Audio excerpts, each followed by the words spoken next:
Okay, out here working on my little fixture plate here, and I went ahead and I poked 4 holes, 4 number 10, 24 holes, and I tapped them. And now we're going to take and what I'm going to do, I didn't put them in dimensionally, so I'm not exactly sure where they're at, but that's okay. I'm going to use my number 10 screws, transfer screws, if I can get them out of the, come on, there's 4 of them out anyway, and I'll turn those in.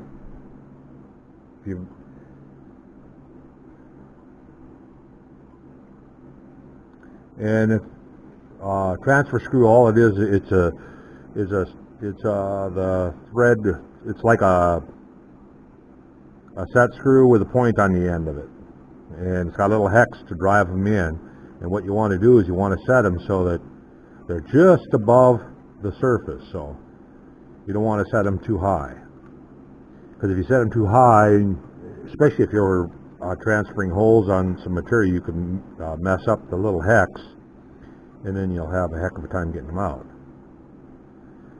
But they got a little hex on them, and you just turn them in until they're just poking above. I don't have to worry about that really on the material that I've got. It's plastic, so it's not going to mess up that hex.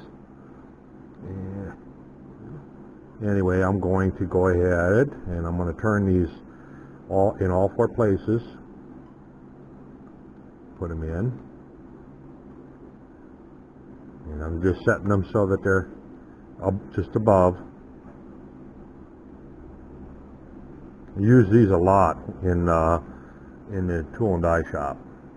I did anyway, until I started putting things in dimensionally on the NC. But when we did things manually, you didn't go dimensionally on everything. You just scribed it out, went over the drill press, drilled it, and then lined everything up with the transfer screws. So what I'm going to do,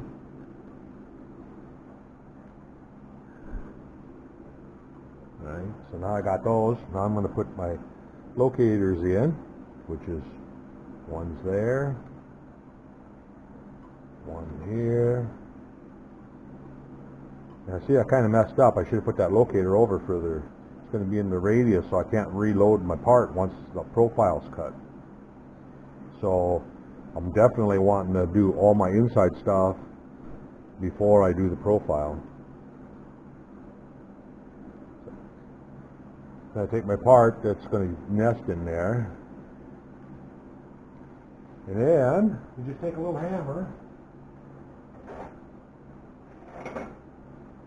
such as a plastic, it's not going to, and you just tap it.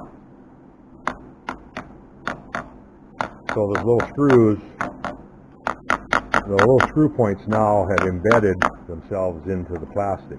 So there should be 4 marks there. There, and there. So then I'll drill those, and then I'll be able to bolt them on with some number 10 screws. I'm going to go ahead and create a program for the holes and the slots and everything on the inside before I do the profile. So when I get to that point, I'll be back.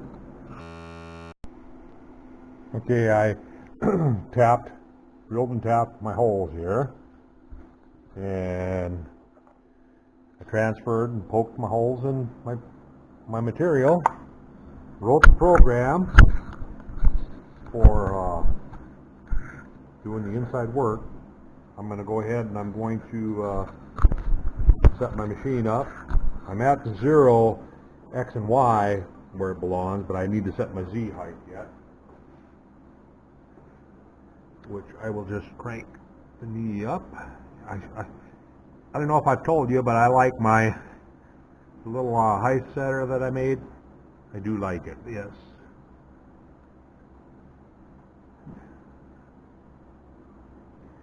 So, crank that up.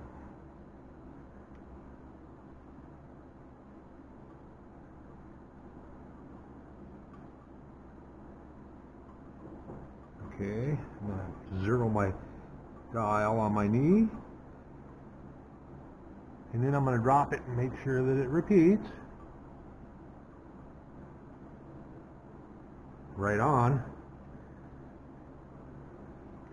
Okay, so now the Z is supposed to be set at the top of this. I'm set at 1 inch. This is a 1/4 inch, so I got to go up 250 thousandths. 100, 2. No. I got to go up 750. 200, 300, 400, 500, 600, 750. That endo should be right at the top of this material. It is. And I'm going to go an extra 5. That's what I did yesterday when I cut that. And now I'm going to run the inside stuff. It's going to be 3 holes, 4 holes, big hole up here, and a slot, if everything goes right. So here we go. Turn the spindle on, and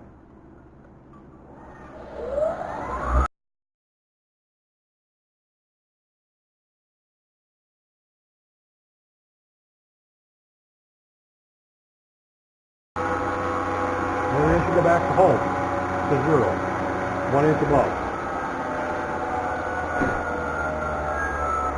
Everything looks right. There, hole there, slot, hole, hole, and hole. So let's put a piece of material on and give her a whirl. I should almost slow that feed rate down a little bit. She was winging through there pretty good. But like I say, it's just plastic, so. Oh, I didn't round up my screws and washers yet.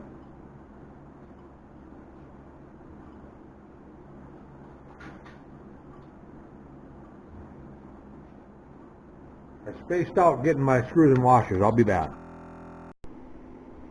Okay, I got it bolted down. Now I take the locating pins out. Pull them out. We should be ready to give it a whirl here.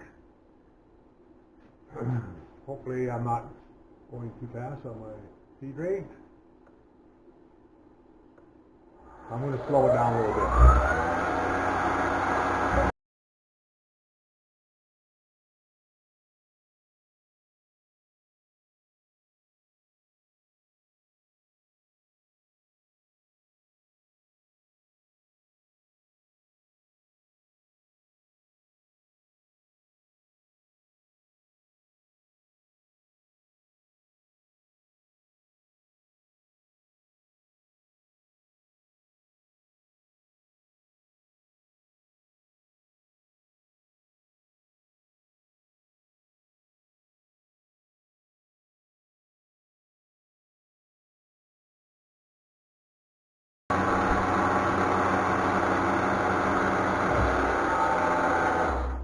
And that was it.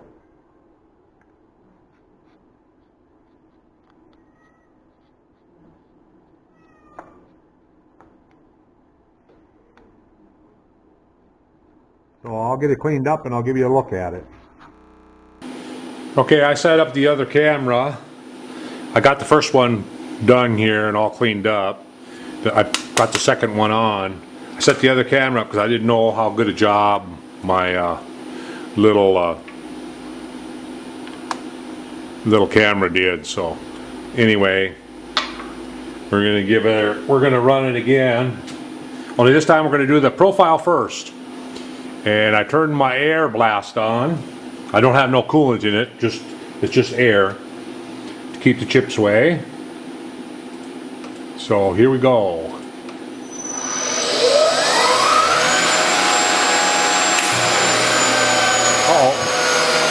It didn't like that.